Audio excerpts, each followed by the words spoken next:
그럼 다음 이슈로 넘어가겠습니다. 두 번째 이슈입니다. 주택 취득세율.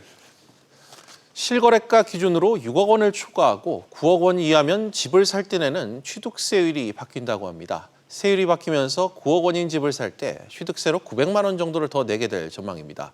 주택 가격별 이 세부담이 어떻게 달라지는지, 또 왜 이렇게 제도를 바꾼 건지 취재 기자와 짚어보겠습니다. 경제부 이한승 기자 나와 있습니다. 이 기자, 네. 주택 취득세율이 어떻게 바뀐다는 거죠? 일단 말씀하신 것처럼 실거래가를 기준으로 했을 때 6억 원을 초과하고 9억 원 이하인 주택에 대해서 이 취득세율이 변경이 되는 건데요. 예. 현재는 6억 원 이하 같은 경우가 1%, 그리고 6억 원 초과 9억 원 이하는 2%, 9억 원 초과는 3%의 취득세율이 매겨집니다. 그런데 그중에서 이 가운데 있는 구간인 6억 원 초과 9억 원 이하의 주택의 경우에는 실거래가가 늘어날수록 취득세율도 커지는 구조로 바뀌게 된다는 겁니다. 네, 세율이 커지는 구조가 되면 세금을 더 낸다고 봐야 되는 건가요?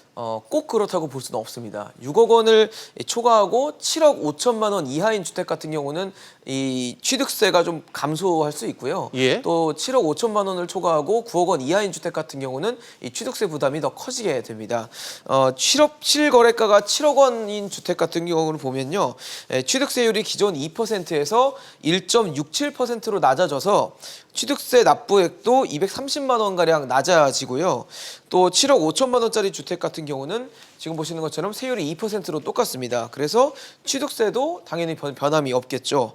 8억 원인 주택을 좀 보겠습니다. 8억 원인 주택 같은 경우는 취득세율이 2.33%가 적용되기 때문에 취득세 260만 원가량을 더 내야 되고, 9억 원인 주택 같은 경우도 세율이 올라가면서 한 900만 원 정도의 취득세를 더 내게 됩니다. 예, 뭐 다소 표를 보고 또 얘기를 하신 걸 들어봤을 때 좀 복잡해지는 것 같기도 한데, 좀 제도를 왜 이렇게 바꾸는 걸까요? 일단 현행 제도를 봤을 때는요, 실거래가가 6억 원 그리고 9억 원일 때 이 세율이 좀 변동이 생기는데요. 이에 따라서 당연히 세금도 달라지기 때문에 거래 가격을 허위로 신고하는 경우가 늘고 있기 때문입니다.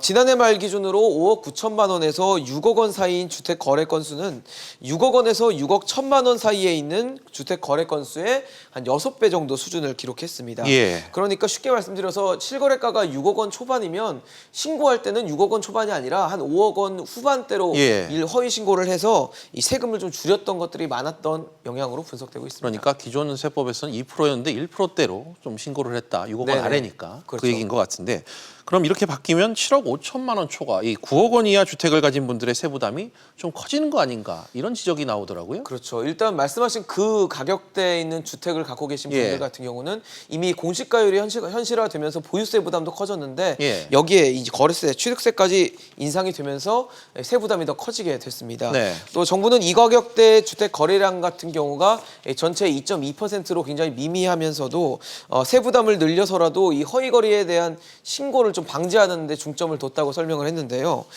그리고 9억 원을 초과하는 구간을 세분화하는 것도 얘기가 나왔는데, 이에 대해서는 이 가격대 주택 매매 거래가 대부분 수도권과 서울 지역에 집중이 돼 있기 때문에 세수 불균형을 좀 우려되는 부분이 있기 때문에 향후 이 부분에 대해서는 신중하게 좀 검토를 해보겠다, 이렇게 설명을 했습니다. 네, 뭐 주택 구입하시는 분들 좀 세율 좀 꼼꼼히 신경 써야 될 것 같습니다. 이 기자 잘 들었습니다.